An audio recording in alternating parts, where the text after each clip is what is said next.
Satu, dua, tiga. Selamat sore, selamat berbakti dalam kasih Yesus. Mari kita bangkit berdiri, kita mulai ibadah ini.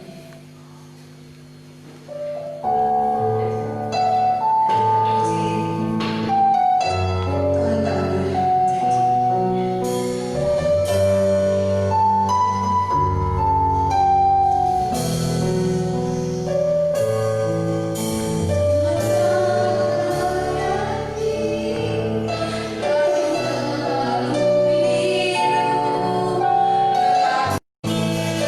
Satu,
Selamat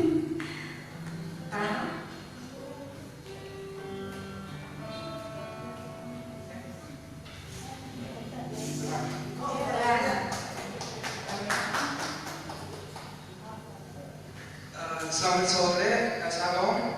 Puji Tuhan kita semua dapat berkumpul di sini.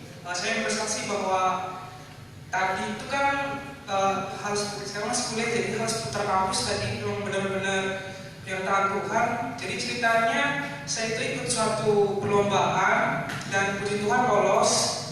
Dan tadi itu presentasi ke Dewan Juri. Sebelumnya itu kan sudah difasilitasi sama kampus presentasi latihan, dan hasilnya tuh bisa dibilang buruk gitu. Dan saya kan ketuanya gitu kan, jadi memberikan tekanan yang lebih gitu buat saya kan, yang mengurusi tim yang lain gitu. Puji Tuhan tadi setelah ada pengumuman jadwal presentasi itu saya tuh dapat giliran hari terakhir tanggal 14 Oktober jam 16.12 tadi. Itu kirain saya itu suatu hal yang kebetulan gitu. Tapi ternyata pas hari H itu enggak, karena mendapat jam dan jadwal yang segitu, itu saya itu bisa melihat gitu bagaimana tim lain itu presentasi dulu gitu. Jadi saya itu punya, tim kami itu punya gambaran apa yang nanti ditanyakan sama Dewan Juri gitu. Gimana nanti suasana pas presentasi gitu itu apa yang memberikan ya apa namanya pelajaran dulu gitu buat kita. Jadi kita tuh dari pagi udah benar-benar persiapan hari terakhir supaya hasilnya maksimal, dan ternyata puji Tuhan hal-hal yang dikhawatirkan itu nggak terjadi gitu kan. Dan dari situ saya merasa bahwa oh ya ternyata waktu yang ditentukan itu nggak asal-asalan gitu, nggak kebetulan, ada hikmahnya gitu. Dan tadi saya merasakan benar-benar pas banget ke gereja tuh kayak puas gitu, udah plong, udah hilang beban gitu. Itu sekitar 2 minggu yang lalu itu cerita kedua itu tiap hari doang saya kepala pusing ngurusin lomba gitu. Tidurnya sulit, pelajaran sulit masuk gitu. Tapi ternyata puji Tuhan tadi bisa lancar, semoga bisa mendapat hasil yang terbaik. Ya puji Tuhan dari saya, sekian dari saya, yang intinya bahwa memang kalau waktu udah pas, yang dianggap kebetulan ini bisa menjadi suatu berkat gitu. Ya terima kasih dari saya, terima kasih.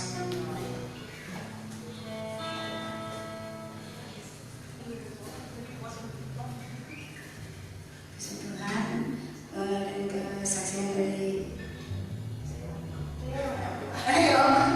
itu semoga sukses dan mulianya, dan kita lanjutkan dengan tujuan peserta. Kita beri yang terbaik.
Firman Tuhan dan persembahan yang dijalankan Ibu Ernest.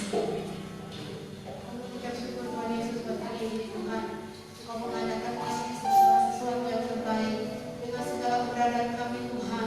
Kami tahu Tuhan hanya Engkau yang menjadi penolong kehidupan kami. Engkau kekuatan kami, Engkau perlindungan kami, bahkan Engkau jawaban atas setiap doa kami. Di antara kelelahan, kelemahan tubuh kami Tuhan, kami mau datang kepadamu, kami mohon kekuatan yang baru, kesehatan yang baru yang daripada Tuhan, supaya kami, ibu bapak, kaum muda yang ada di tempat ini boleh diberi kekuatan untuk jasmani kami, karena kami percaya Tuhan, kami mau dipakai Tuhan dengan luar biasa.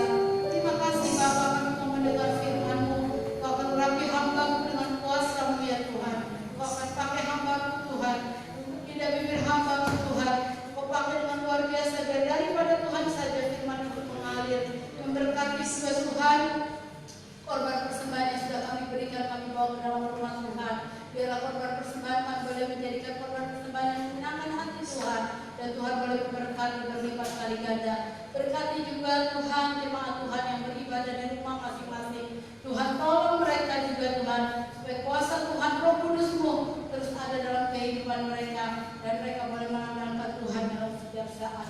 Terima kasih Tuhan, kami serahkan ibadah ini di dalam nama Tuhan Yesus Kristus. Kami berdoa, haleluya, amin.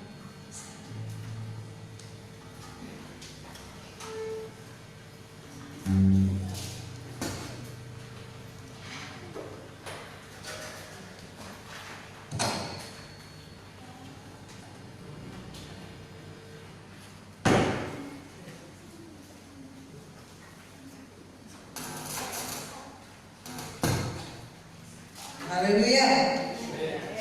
Haleluya. Ada sukacita saudara. Selalu ada sukacita bagi orang percaya. Puji Tuhan, sore hari ini kita bersyukur untuk waktu yang masih Tuhan berikan untuk kita beribadah kepada Tuhan, untuk kita menikmati hadirat Tuhan. Puji Tuhan. Ucap syukur buat segala kebaikan Tuhan yang kita masih rasakan. Ya, Tio ya. Hari ini dia merasakan kebaikan Tuhan, plong rasanya, dan itu harus disaksikan supaya menjadi dorongan iman bagi kita semua, karena setiap langkah-langkah kita harus dipimpin, diatur, diberkati oleh Tuhan, ditata oleh Tuhan. Karena kalau kita berjalan seorang diri itu capek, saudara. Benar nggak? Saudara, kalau mengandalkan kemampuan, kepintaran, harta benda kita, itu lama-lama kita akan capek sendiri. Tapi kalau ada Tuhan yang menuntun setiap langkah hidup kita, itu hidup kita itu akan seperti diatur. Ke sini, ke sana, ke situ, itu ada yang mengatur. Malam hari ini, sore hari ini, saya membagikan tentang bagai Raja Wali. Sudah kenal Raja Wali? Raja Wali itu tidak ada di tanah, dia harus terbang tinggi. Nah, untuk sampai ke situ, kita harus punya visi dalam hidup ini. Bapak Ibu Saudara, masing-masing pribadi, saya yakin punya visi di dalam hidup ini, punya tujuan. Nah, visi itu apa ya? Pertanyaannya, ada yang tahu visi itu apa? Visi, tujuan ke depan, bukan ke belakang. Ya, itu visi. Nah, tadi saya coba buka Google. Visi itu apa sih, gitu ya? Visi adalah tujuan, masa depan, cita-cita, hal yang ingin dilakukan. Itu visi. Sekarang pertanyaannya, apa bedanya visi dan misi? Bukan di televisi ya? Apa bedanya? Ada yang tahu? Iya. Tadi juga saya buka Google. Misi itu adalah penjabaran atau istilahnya cara, langkah, bentuk, serta bagaimana untuk mewujudkan visi. Ya. Saya ingin jemaat Tuhan GPD Maranatha Hodelis tidak kehilangan visi hidupnya.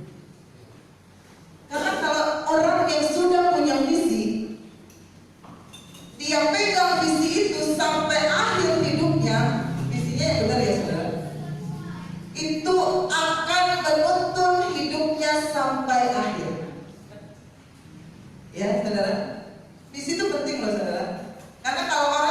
kehilangan visi itu seperti bangsa Israel. Bangsa Israel, kenapa mereka? Kan Allah berfirman, kalian akan dibawa olehku ke suatu negeri yang apa? Berlimpah susu dan madunya. Namanya apa? Kanaan. Itu kan visi Allah bagi bangsa Israel. Kamu akan dibawa. Waktunya tidak dikasih tahu sebenarnya. Tapi karena kekerasan hati bangsa Israel, karena keangkuhan, karena mau menang sendiri, karena keras kepala, yang seharusnya mungkin mereka dibawa ke negeri Kanaan itu bukanlah dalam waktu yang cukup lama, tapi karena kekerasan hati mereka berputar-putar terus di padang gurun selama berapa bulan? 40. Bayangkan saudara, 40 tahun kita menghadapi corona yang cuma beberapa bulan itu sepertinya sudah berkabar-kabar. Ini bangsa Israel 40 tahun muter terus di padang gurun. Karena apa? Kan tujuannya sebenarnya udah jelas, ke sana, ke negeri yang berlimpah susu dan madunya, Kanaan. Ketika pada suatu waktu Allah memerintah kepada Musa, ambil pemimpin dari setiap suku, 12 suku bangsa Israel, ambil pemimpin-pemimpinnya untuk mengintai, untuk mencari bagaimana Kanaan itu, untuk istilahnya lihat apa yang ada di sana. Dan Musa memilih 12 berapa pengintai? 12. Salah duanya siapa? Bukan salah satu. Salah duanya siapa? Yosua dan yang lain membawa kabar. Aduh Musa, Harun, negeri yang kami intai itu orang yang besar-besar. Suku apa? Bangsa apa yang besar? Enak, bangsa. Tapi Yosua dan Kaleb, mereka membawa kabar yang menguatkan. 10 pengintai saudara, membawa kabar yang membuat bangsa Israel bersungut-sungut sama Tuhan. Membuat bangsa Israel kehilangan visi yang sebenarnya. Tapi untuk Yosua dan Kaleb, mereka bilang, tenang, kita akan bisa menguasai Kanaan. Karena ada Allah yang menyertai. Kabar yang mereka bawa adalah kabar baik. Walaupun mungkin yang mereka hadapi adalah raksasanya raksasa. Di situ ada Kiryat Arba. Tapi untuk seorang Kaleb, dia tetap pegang janji Tuhan. Tidak tergoyahkan. Itu fungsinya saudara pegang visi dalam hidup. Saya percaya Tuhan akan bangkitkan kembali visi saudara.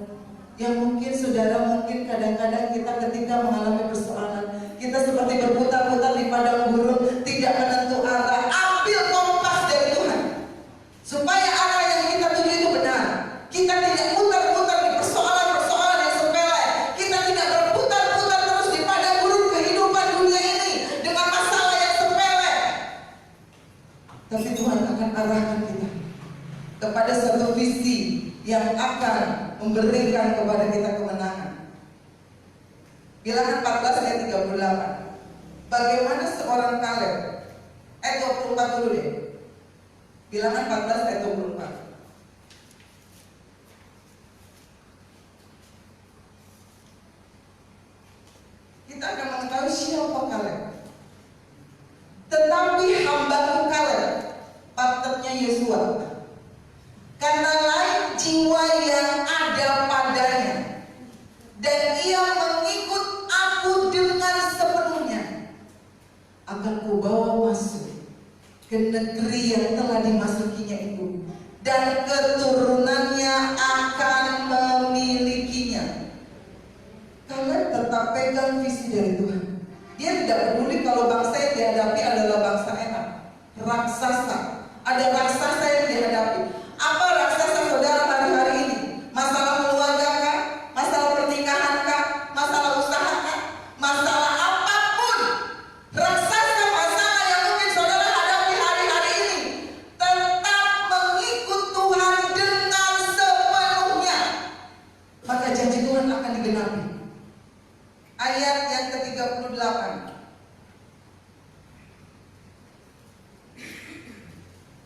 Tetapi yang tinggal hidup dari orang-orang yang telah pergi mengintai negeri itu hanyalah 2 orang ini, Yosua bin Nun dan Kaleb bin Yefune. Yang 10-nya mati ikut kepada Tuhan.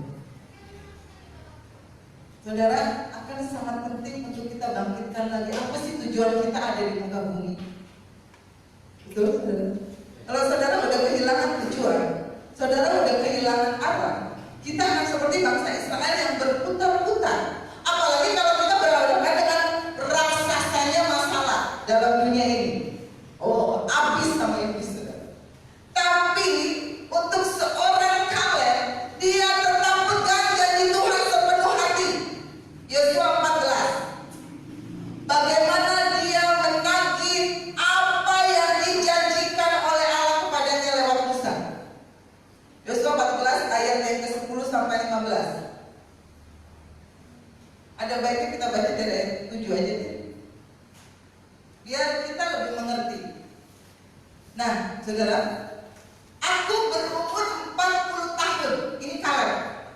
Ketika dia disuruh Musa untuk mengintai. Umur Kaleb berapa? 40 tahun. Siapa tahu keluar dalam kuis. Hamba Tuhan itu dari Kades Barnea untuk mengintai negeri ini, dan aku pulang membawa kabar kepadanya yang sejujur-jujurnya. 8. Sedang saudara-saudaraku yang bersama-sama pergi ke sana dengan aku, yang 10 pengintai itu, saudara, membuat tawar hati bangsa Israel. Aku tetap mengikuti Tuhan Allahku dengan sepenuh hati. Itu Kaleb. 9. Pada waktu itu Musa bersumpah katanya, sesungguhnya tanah yang diinjak oleh kakimu itu akan menjadi milik pusakamu dan anak-anakmu sampai selama-lamanya, sebab engkau tetap mengikuti Tuhan Allahku dengan sepenuh hati. Saudara sudah membaca kan? 2 kata sepenuh hati berapa kali? Lebih dari 1 kan? Betapa pentingnya saudara ikut Tuhan dengan sepenuh hati. Tidak setengah-setengah, apalagi seperempat, apalagi 1 orang. Akan sangat penting kalau saudara ikut Tuhan dengan sepenuh hati. Karena janji Tuhan akan digenapi kalau kita mengikuti perintah Tuhan, janji Tuhan sepenuh hati. Tidak menyimpang ke kiri dan ke kanan. Tidak peduli apa yang terjadi di dalam hidup ini. Visimu harus jelas. Tetap pegang Kristus untuk selama-lamanya. Itu yang dihadapi Kaleb. Dia tidak peduli ada raksasa di Kanaan itu mungkin. Dia tidak peduli apa yang terjadi, tetapi visi Tuhan bagi dia, Hebron, Kanaan, itu harus jadi miliknya. Lanjut. 10. Jadi sekarang sesungguhnya Tuhan telah memelihara hidupku seperti yang dijanjikannya. Ini janji Tuhan bagi orang-orang yang ikut Tuhan sepenuh hati. Kini sudah 45 tahun lamanya. Tadi dia waktu jadi pengintai umur berapa? 40 tahun. Ini 45 tahun kemudian. Sejak diucapkan Tuhan firman itu kepada Musa, dan selama itu orang Israel mengembara di padang gurun. Jadi umur Kaleb sekarang berapa? 85 tahun aku hari ini. Dia nagih janji Tuhan sama Yosua. 11. Pada waktu ini aku masih sama kuat. Dia bilang, aku sekarang yang sudah 85 tahun masih sama kuat. Ketika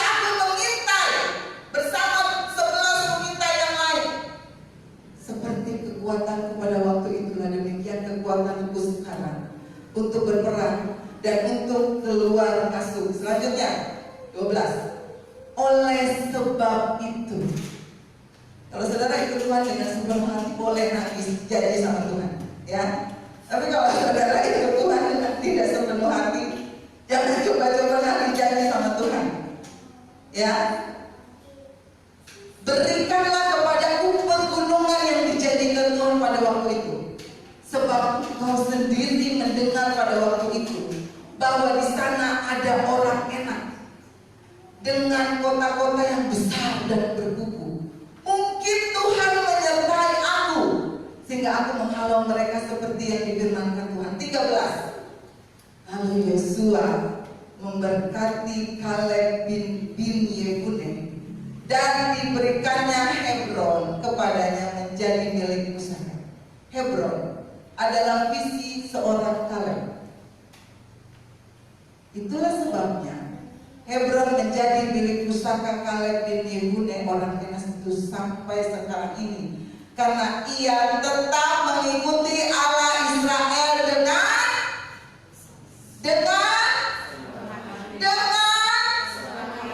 jadi kasih saudara. Amin. Kaleb menagih sama Yosua. Dulu Musa berjanji, kalau aku mengikuti sepenuh hati apa yang menjadi perintah Tuhan, Hebron akan menjadi milikku. Itu suatu area tanah, suatu daerah yang dijanjikan. Dan Kaleb nagih janjinya. Setelah sekian lama dia ikut Tuhan dengan sepenuh hati melakukan perintah Tuhan, dan itu menjadi miliknya. Apa Hebronmu hari-hari ini ke depan? Apa visi saudara? Membawa orang tua kepada Tuhan kan? Membawa suami kita kepada Tuhan? Visi kita mungkin ingin melihat anak-anak kita sukses bersama dengan Tuhan. Setiap pribadi punya visi yang berbeda-beda. Tapi satu hal, pegang janji Tuhan sepenuh hati. Apa visi kita? Kadang-kadang orang kalau ditanya, visimu apa? Jawabannya apa? Hilang, apa ya? Ya. Terus saudara ada di muka bumi buat apa? Ada tujuannya enggak? Apa cuma mampir nongkrong doang di dunia? Cuma nongkrong doang aja, nongkrong bareng selama hidup di dunia. Kasihan, bangkitkan visimu sebagai seorang pemenang. Bahkan saya katakan kepada pemuda remaja, sebagai seorang penakluk masalah, kita harus punya visi. Jangan berputar-putar terus di padang gurun masalah. Tiap hari bertemu dengan persoalan yang itu aja. Ayo bangkit, jemaat Tuhan. Cari visimu apa? Pakai apa lagi? Pakai lupa. Amin. Daripada kita berputar-putar di padang gurun persoalan, banyak-banyaklah berlutut di bawah kaki Tuhan, agar Tuhan taruh tujuan kita ada dalam dunia ini, agar Tuhan taruh visi kita, apa yang menjadi Hebron saudara, Tuhan akan taruh dalam setiap kita, sehingga hidup kita tujuannya jelas. Oh, itu Hebron saya. Seperti Kaleb, dia menanti 45 tahun untuk mendapatkan Hebron. Dia sabar, ikut Tuhan, pegang janji Tuhan sepenuh hati. Itu orang yang punya visi. Walaupun puluhan tahun dilewati, dia tetap pegang visinya. Itu bedanya. Daripada orang yang lantang-lantung, gak ada tujuan, gak jelas visinya apa dalam dunia ini. Tapi beda dengan orang yang punya visi, punya tujuan, punya cita-cita, punya keinginan yang besar di dalam Tuhan. Bangkitkan roh kita, saudara.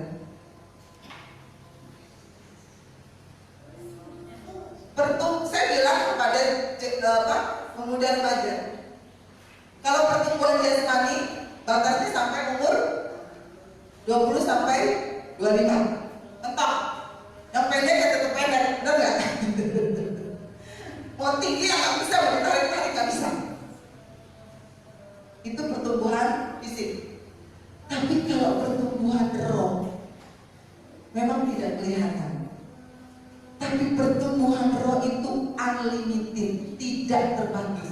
Ketika engkau memberi makan rohmu dengan makanan-makanan yang bergizi, engkau memberikan rohmu makanan-makanan yang bergizi, multivitamin yang baik. Setiap hari saudara duduk di bawah kaki Tuhan, memakai lututmu, menikmati hadirat Tuhan, menikmati puji-pujian kepada Tuhan setiap kita beribadah. Itu saudara sedang kasih makan roh.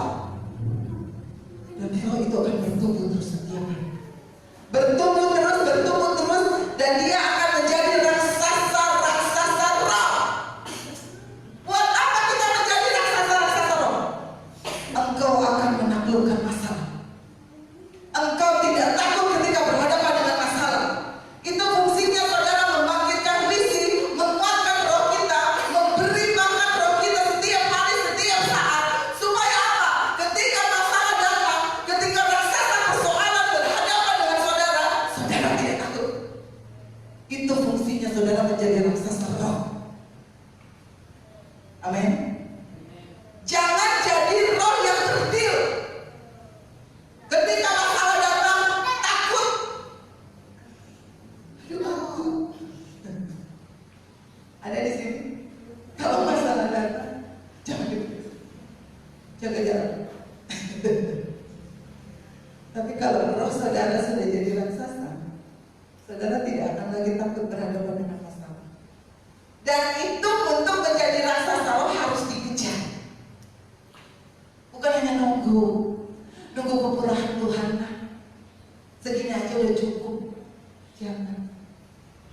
Jadilah raksasa roh. Harus dikejar. Contohnya aja ya, 1 Korintus 14 ayat 1. Harus dikejar, kita harus jemput bola. Kita nggak boleh pasif, tetapi harus aktif. Kejarlah kasih itu. Ini cuma salah satu contoh ya.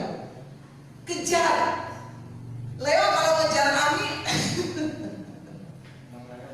ya, mungkin nggak jalannya cuma Ami. Kejar itu harus sekuat tenaga. Kejarlah kasih itu dan usahakanlah dirimu memperoleh karunia roh. Intinya adalah kejar. Segala sesuatu yang berhubungan dengan kerohanian, dengan pertumbuhan roh kita itu harus dikejar. Tidak boleh kita hanya pasif menunggu kemurahan Tuhan, enggak. Harus dikejar, harus ada usaha. Saudara harus punya berikan waktu untuk berlutut di bawah kaki Tuhan. Saudara harus bayar harga. Saudara harus baca Alkitab, menyediakan waktu yang terbaik. Saudara harus mempersiapkan hati saudara ketika saudara akan berdoa. Itu namanya mengejar. Gak bisa kalau saudara kejar, saudara gak tahu tujuan apa yang dikejar, ya gak? Harus dikejar, karena pertumbuhan roh itu tidak terbatas. Kalau pertumbuhan tubuh terbatas, kejar semaksimal mungkin dengan tuntunan kuasa Tuhan. Karena hidup ini terlalu singkat. Ada yang hidup selamanya di muka bumi ini? Tiba-tiba aja saya udah umur 40-an. Padahal kayaknya kemarin baru SMP. Iya enggak? Saudara, kadang-kadang kalau kita, iya ya, kok aku udah lumayan tua, gitu kan? Karena tidak selamanya kita ada di muka bumi ini. Semua ada akhirnya, semua ada ujungnya, semua ada batasnya.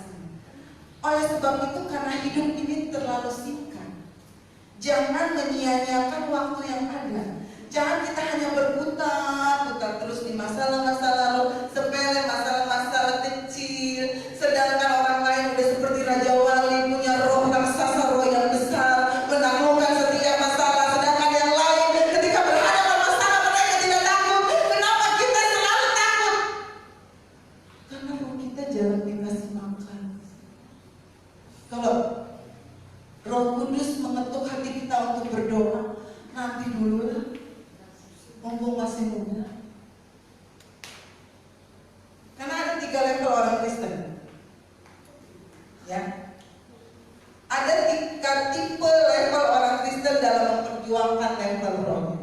Jadi roh itu punya level. Ada yang suka main game sini? Level 1 itu ya, tanya sama yang suka main game. Level 1 itu biasanya permainannya sederhana, tidak terlalu rumit. Nah, ada level 1 bagi orang Kristen. Contohnya apa aja kalau level 1? Bangsa Israel. Allah itu maunya bangsa Israel dibawa ke Kanaan. Benar kan? Allah itu maunya besar, membawa mereka ke negeri yang berlimpah susu dan madunya. Tapi apa yang terjadi dengan bangsa Israel yang membuat mereka ada di level 1? Apa itu level 1? Zona nyaman. Mesir aja lah Musa. Kita di sana walaupun jadi budak kita masih bisa makan sambal. Bisa. Mesir aja lah. Zona nyaman. Bertahan hidup aja udah cukup. Segini aja tuh udah cukup, udah lumayan. Bener gak? Tuhan maunya membawa kita ke perkara-perkara yang besar, tapi kita seperti bangsa Israel tidak mau keluar dari zona nyaman, tidak mau menjadi raksasa roh. Kita maunya ya begini-begini aja lah. Bertahan hidup aja udah bersyukur. Kalau kita mau lewati level ini, kalau kita mau menjadi raksasa roh, harus melewati satu disiplin yang namanya berhitung. Pakai lutut. Orang Kristen level ini, orang Kristen level zona nyaman, ciri-cirinya apa? Tidak mau bayar harga, tidak mau melewati proses, tidak mau bayar harga, tidak mau ngasih waktu buat berdoa, buat baca firman, ke gereja yang mungkin ya kalau sempet, kalau bangunnya kesiangan ya nggak usah. Tidak mau bayar harga. Tuhan maunya besar, tapi orang Kristen level ini maunya ya begini aja lah Tuhan, segini aja udah syukur. Tidak mau dibawa Tuhan ke perkara-perkara yang besar. Banyak orang Kristen gak ngerjain PR, ya enggak? Apa PR-nya kemarin? Berdoa. Kalau saudara nyuruh anaknya, ayo ngerjain PR, ayo nanti dimarahin Bu Guru. Tapi saudara sendiri kadang-kadang gak ngerjain PR dari Tuhan. Benar enggak? Doa ada minimal sejam sehari. Saudara gak mau ngerjain. Gimana ada pertumbuhan roh yang raksasa? Kalau kita ngerjain PR aja, kadang ngerjain, kadang enggak. Kalau lagi masalah ngerjain, kalau lagi gak ada masalah, ya udah lewat aja. Untung Tuhannya baik, gak suka nyetrap orang yang gak ngerjain PR. Amen. Mana jam doanya? Karena senjata yang terkuat yang pernah ada di muka bumi ini adalah doa. Kasih makan roh kita, saudara. Emang gak kelihatan sih, saudara? Kalau saudara lagi kerdil, lagi kering tuh emang gak kelihatan. Dia tetap aja cantik, tetap aja ganteng. Coba pertumbuhan roh itu kelihatan, pasti saudara akan malu. Bener gak? Saudara gak mandi sehari aja kadang malu kan? Karena apa? Kecium baunya oleh orang, kelihatan kusutnya muka kita oleh orang. Tapi coba gak kelihatan, saudara gak akan mandi mungkin seminggu. Ya enggak? Itu karena yang kelihatan memang manusia seperti itu cenderungnya, mengutamakan hal-hal yang kelihatan. Tapi kalau kita sudah menyadari kalau roh pertumbuhan roh itu yang pulang kampung itu adalah roh kasih makan. Kalau kita meninggal itu kita pulang kampung. Yang diterima di surga bukan tubuh kita, bukan jiwa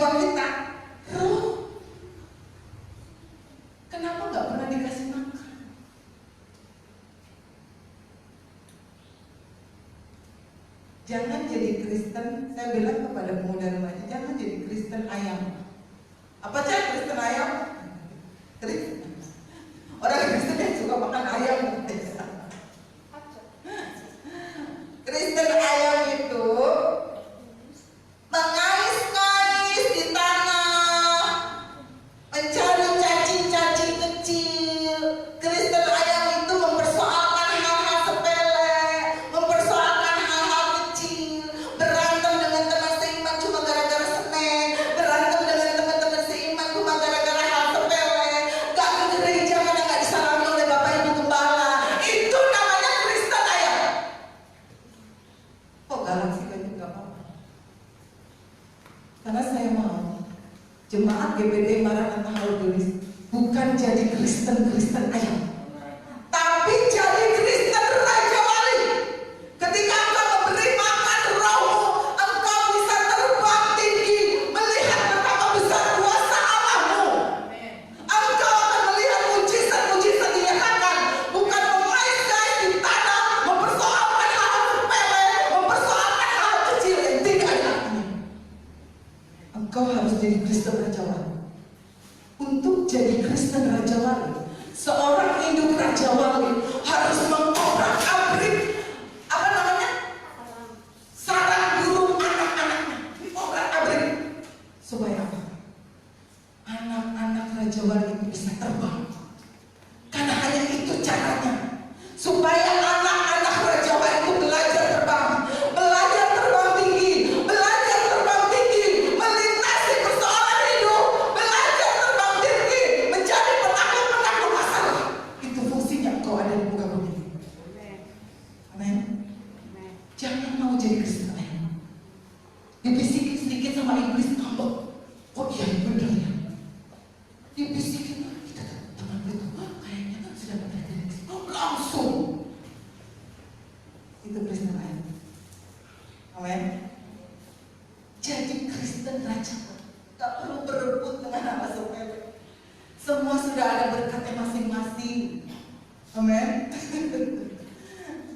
Tidak perlu mempersoalkan hal-hal sepele. Itu bukan levelmu. Jadi Kristen Raja Wali mau diproses, mau bayar harga, mau diobrak-abrik dari zona nyaman, mau keluar dari zona nyaman, mau memakai lututnya untuk memperjuangkan visimu. Itu namanya Kristen Raja Wali. Ketika engkau bisa terbang, engkau akan melihat awan kuasa Tuhan yang begitu besar. Engkau tidak lagi melihat cacing-cacing di tanah. Engkau akan memperjuangkan sesuatu yang besar. Kalau kita jadi raksasa roh, keinginanmu akan besar. Oh, usaha saya harus lebih besar lagi. Oh, gereja ini harus lebih besar lagi. Visi saya semua jemaat berdesak-desakan. Tapi bukan hanya kuantitas, kualitasnya juga harus lebih lagi di atas rata. Tembus tembok-tembok mustahilan itu dengan menjadi orang-orang Kristen Raja Wali. Keluar dari zona nyaman. Kalau saudara diizinkan Tuhan oleh Sang Induk Raja Wali, saudara diobrak-abrik hidupmu dengan proses, dengan masalah. Itu tujuannya bukan untuk ketidakbaikan, tapi supaya saudara bisa terbang tinggi, melintasi gunung-gunung masalahmu, melintasi setiap persoalanmu. Ada induk Raja Wali yang selalu mengawasi kita, memastikan saya dan saudara bisa terbang tinggi. Harus saudara. Bukan saatnya jadi level Kristen yang dengan zona nyaman. Terima proses dari Tuhan. Kalau ada proses jangan lari. Lari dari kenyataan. Ada induk Raja Wali, Tuhan Yesus Kristus, yang akan selalu menemani kita terbang tinggi di angkasa kemuliaannya. Ada kuasa yang menyertai. Orang Kristen level kedua, Bilangan 32. Ini orang Kristen yang merasa cukup, merasa puas. kedua ayat 1. 1, 2, 5, 19. Tahu nggak? Loncat-loncat aja biar cepat. 1, 2, 5, 19. Adapun Bani Ruben dan Bani Gad ternaknya banyak. Bahkan sangat banyak sekali ketika mereka melihat tanah Yaeser dan tanah Gilead. Tampaklah tempat itu tempat yang baik untuk peternakan. 2. Lalu datanglah Bani Gad dan Bani Ruben dan berkata kepada Musa, Imam Eleazar, dan para pemimpin umat itu. Lalu kata mereka, jika kami mendapat kasih-Mu, biarlah negeri ini diberikan kepada hamba-hamba ini sebagai milik. Janganlah kami harus pindah ke seberang sungai. Nah, Tuhan maunya ke seberang sana. Tapi dua suku bangsa Israel ini bilang gini, udahlah di sini aja. 19. Sebab kami tidak mau menerima milik pusaka di seberang sungai Yordan sana dan seterusnya. Apabila kami mendapat milik pusaka di seberang sungai Yordan ini di sebelah timur. Jadi ini 2,5 suku Israel bilang gini, udahlah di sini aja, gak usah nyebrang-nyebrang. Ini tipe level orang Kristen ini sudah berjuang, sudah cukup menerima kemurahan Tuhan. Mungkin sudah dibaptis, mungkin sudah rajin ibadah, bahkan mungkin hidupnya sudah diberkati. Tapi itu belum cukup, kata Tuhan. Engkau harus menyeberang. Ada level lebih tinggi lagi. Ada visi yang akan aku berikan kepadamu. Ada Hebron untukmu. Tapi jawabnya udahlah di sini aja, udah cukup Tuhan, cukup. Ada di sini yang begitu? Udah diberkati, udah setia, udah rajin. Tapi tidak mau lebih lagi besar pertumbuhan roh. Goncang dunia kita dengan kuasa Tuhan. Itu diperoleh kalau kita punya keinginan lebih lagi dalam kerohanian kita, lebih lagi, lebih lagi, lebih lagi. Kalau kita sudah diberkati, pakai berkat itu untuk memperluas kerajaan Tuhan, kerajaan surga di muka bumi ini. Bangkitkan keinginan kita untuk lebih lagi, lebih lagi, lebih lagi. Jangan merasa puas. Kalau dalam hal kerohanian, saudara jangan merasa cepat puas. Kalau saudara bisa ambil jam doa setengah jam, kalau saudara mampu tingkatkan lagi jadi sejam. Saudara punya waktu lagi, tingkatkan lagi. Buat rekor bersama Tuhan. Amin. Karena milik pusaka berkatmu akan disediakan. Kalau engkau mau lebih lagi, lebih lagi, lebih lagi, lebih lagi, lebih lagi diberkati oleh Tuhan, dipakai oleh Tuhan. Itulah level yang kedua. Level yang ketiga. Level yang ketiga ini orang Kristen Kaleb. Punya roh yang menyala-nyala. Saudara bayangkan Kaleb tadi menunggu selama 45 tahun untuk dia mendapatkan Hebron. Bukan waktu yang singkat. 45 tahun. Dia tetap percaya kepada Allahnya sepenuh hati. Berapa kali kita baca tadi ayatnya? Ada kata sepenuh hati. Ini tidak mudah untuk dikerjakan. Kita melewati pandemi aja cuma berapa bulan. Kadang-kadang udah ada orang yang sudah tidak sepenuh hati lagi ikut Tuhan.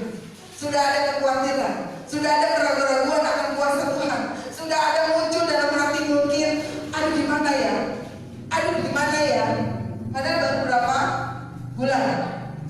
Tapi Kaleb, level orang Kristen tipe ini, dia tetap pegang terus visinya Tuhan. Dia mau mendapatkan Hebron, dia harus mendapatkannya. Walaupun dia mungkin sempat mengikuti proses orang Israel berputar-putar di padang gurun, tapi dia tidak kehilangan visinya. Hebron, dia tetap pegang selama 45 tahun. Dia pegang, tidak goyah, tetap sepenuh hati. Itu biarlah yang terjadi di jemaat Tuhan di PD Maranatha. Pegang terus visi kita, keinginan kita, cita-cita kita, kerinduan kita bersama Tuhan. Kita itu punya semangat untuk melewati hidup ini bagai Raja Wali. Tidak ada orang yang bisa menghentikan orang-orang yang bersemangat. Walaupun mungkin usianya sudah lanjut, tapi kalau ada roh yang menyala-nyala, kalah sama anak muda ya. Benar ya? Saudara pernah lihat kakek-kakek, nenek-nenek yang semangat beribadah, bahkan dia hadir di gereja mungkin lebih cepat dari anak-anak muda. Itu karena ada semangat. Level orang Kristen sekali itu punya semangat yang menyala-nyala sampai akhir visi itu digenapi. Punya tekad, kalau visi saya belum tercapai, saya harus kejar. Saya harus kejar. Berapapun harga yang harus dibayar, berapapun proses yang harus saya lewati, saya harus dapatkan itu. Saya harus kejar Hebron saya harus kejar visi saya harus kejar apa yang Tuhan inginkan dalam hidup saya untuk jadi berkat, untuk jadi terang, untuk jadi seperti burung Raja Wali. Makanya kalau kita melewati proses hidup, ingat aja, oh mungkin sarang kehidupan kita sedang diobrak-abrik oleh Tuhan. Supaya apa? Kita bisa terbang tinggi, melatih otot-otot rohani kita untuk bisa terbang tinggi. Ya enggak? Itu anak Raja Wali. Ketika induknya mungkin mengobrak-abrik sarangnya, mungkin apa sih ini mak saya nih? Kok diobrak-abrik? Padahal tujuannya apa? Supaya anaknya ini bisa terbang. Kalau anak Raja Wali, dia tidak diobrak-abrik oleh induknya, dia akan seperti ayam, nggak bisa terbang, bisanya mengais-ngais cacing, ya enggak? Karena tidak dilatih, tidak ada proses, tidak ada sesuatu harga yang harus dibayar. Tapi kalau kita mau menjadi seperti Raja Wali, keluar dari zona nyaman,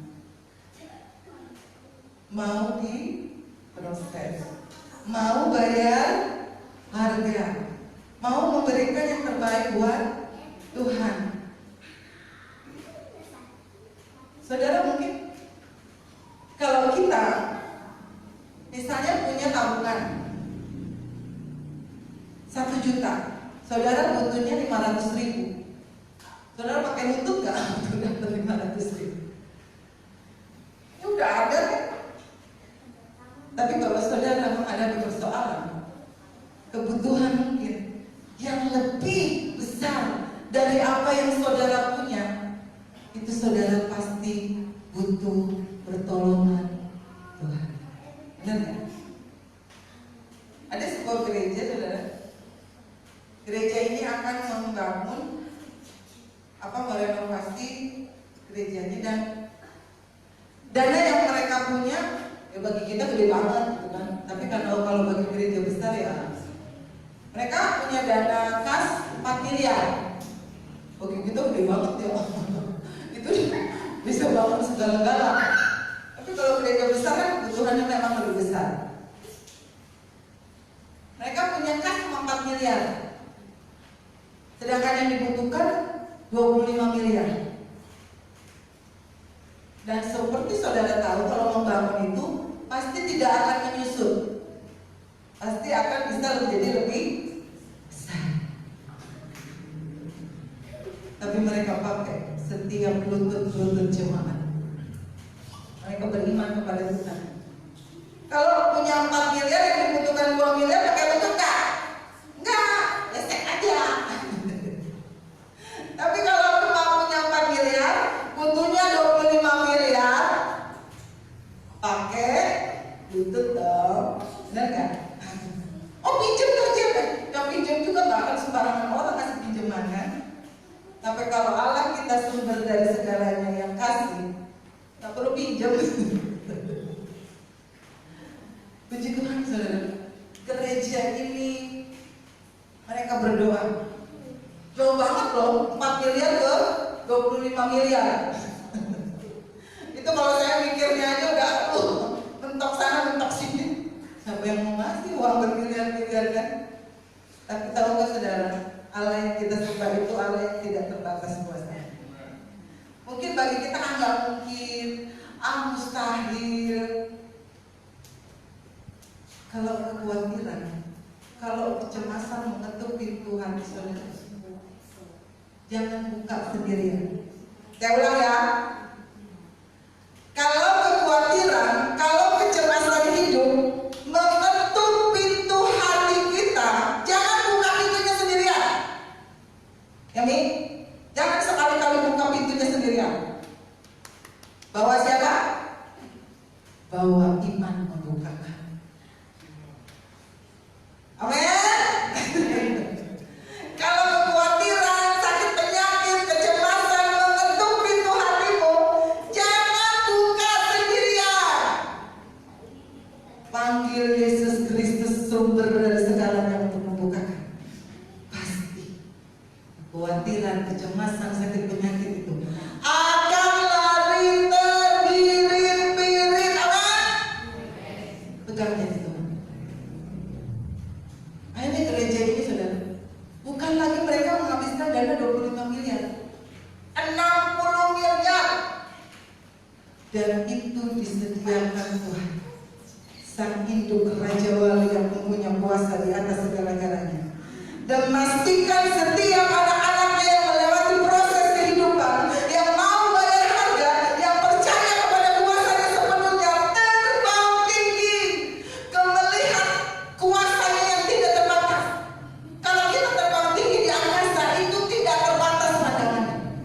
Kalau jadi ayam terbatas nggak? Habis itu dipotong, bikin ayam kecap, benar nggak? Terbatas. Tapi kalau saudara jadi Kristen ragu seperti burung Raja Wali, saudara akan terbang tinggi. Ada lagunya kan? Bagai Raja Wali. Melintasi apa? Caci?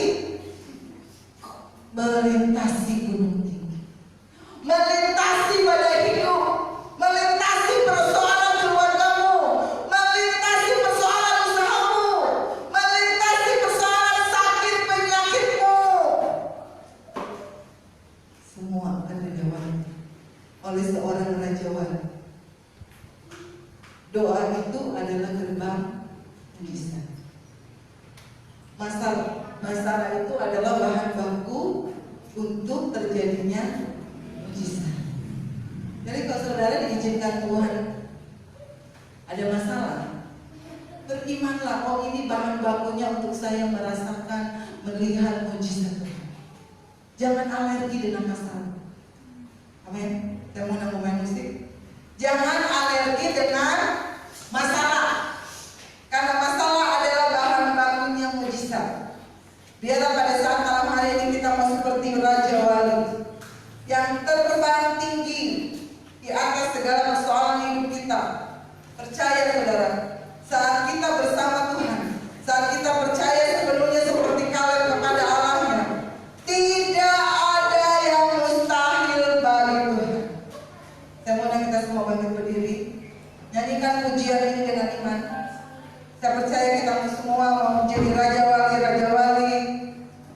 Tuhan yang terbang tinggi, melintasi segala persoalan hidup. Walaupun kita mungkin melangkah saat ini dalam tekanan, ada tekanan pandemi corona, ada mungkin masalah-masalah berat yang saudara hadapi. Percayalah, ada kekuatan yang baru saat kita berada dalam hadirat Tuhan.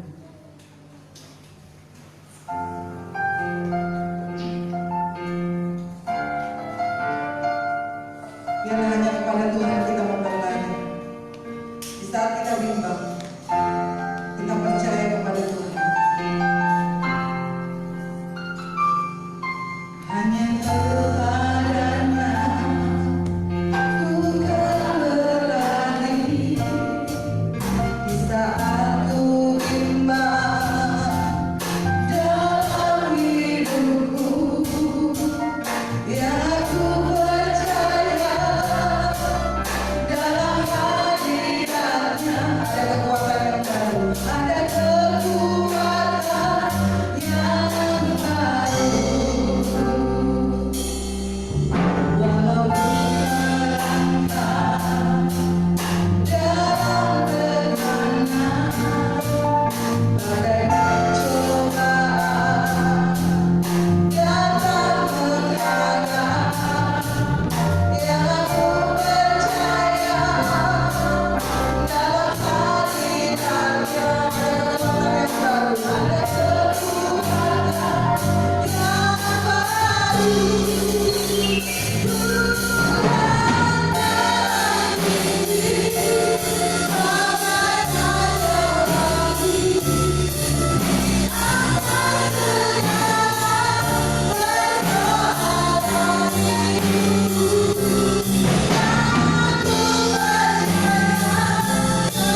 membangkitkan visi kita, tujuan kita ada dalam muka bumi ini.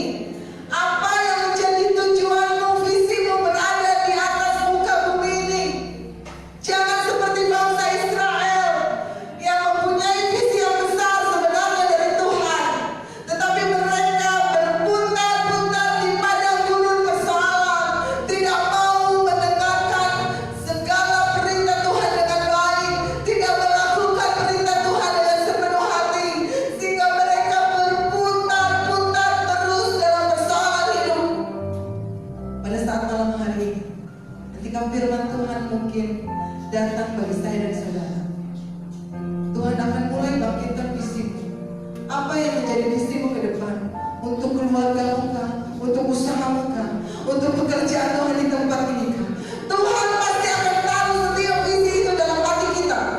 Mulailah pakai lutut kita ke depan untuk mempersiapkan hidup kita.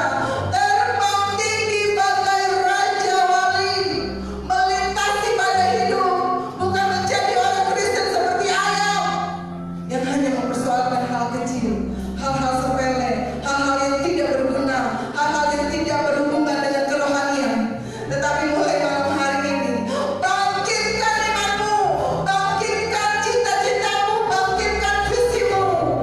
Raihlah Hebronmu bersama dengan Tuhan. Bagai Raja Wali engkau akan diangkat terbang tinggi bersama Tuhan. Engkau akan melintasi gunung persoalan bersama Tuhan. Engkau akan melintasi semua badai kehidupan bersama Tuhan. Segala sakit penyakitmu disembuhkan bersama Tuhan. Segala kerinduanmu pasti akan tercapai bersama Tuhan. Kita akan melakukan perkara-perkara yang besar. Bangkitkan rohmu mulai malam hari ini. Bangkitkan semangat hidupmu. Jadi orang-orang yang bersuka cita. Jadi orang-orang Kristen yang punya kekuatan yang besar bersama Tuhan. Di situ kita akan menaklukkan masalah kita. Di situ kita akan bisa menaklukkan setiap persoalan kita. Ketika kita berhadapan dengan persoalan, anggap itu sebagai proses. Anggap itu sebagai proses dari Tuhan. Ada harga memang yang harus dibayar. Ada harga memang yang harus dibayar. Tapi kalau kita melewatinya dengan sepenuh hati, menjadi orang Kristen seperti Kaleb yang tetap memandang janji Tuhan, walaupun dia harus melewati waktu 45 tahun untuk mendapatkan apa yang menjadi visinya. Tetap teguh memandang Tuhan, berjuang keras untuk meraih apa yang menjadi visimu dalam hidup ini. Tuhan akan berikan Hebron itu untukmu. Tuhan akan berikan janjinya kepadamu. Tuhan akan nyatakan dan limpahkan segala yang baik, segala mujizat dan kuasanya akan selalu ditunjukkan dalam hidup saya dan saudara. Nyanyikan pujiannya dengan iman. Hanya kepada Dia kita harus berharap. Hanya kepada Dia kita harus berharap. Hanya kepadanya ku kan berlari. Di saat kita bimbang, aku tetap percaya, tetap percaya di dalam hadiratnya ada kekuatan yang baru.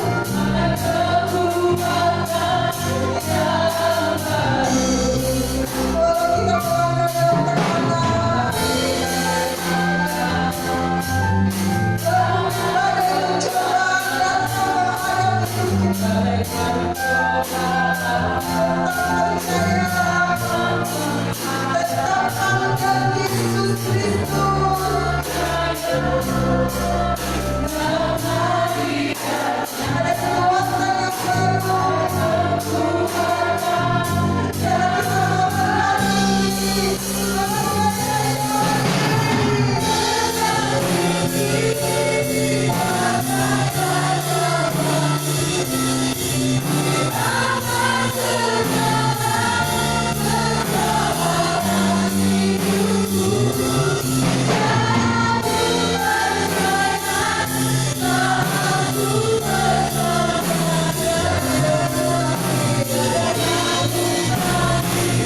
hidup kami. Kami lebih baik ada di tengah-tengah dunia ini dengan segala kesukaran, dengan segala permasalahan, dengan segala keinginan dunia ini. Tetapi malam hari ini kami diingatkan kembali bahwa kami harus pulang ke rumah Tuhan, yaitu melalui roh kami ada di dalam rumah-Mu. Sebab itu persiapkanlah hidup kami Tuhan, untuk kami mempunyai visi dan misi daripada Tuhan. Apa yang kami buat Tuhan, bukan hanya untuk hidup kami, bukan hanya untuk hidup pribadi kami, bukan hanya untuk keluarga kami, tetapi kami punya Tuhan satu tanggung jawab untuk hidup benar di hadapan-Mu, untuk hidup kudus di hadapan-Mu, dan melakukan segala yang Tuhan membuat bagi kami.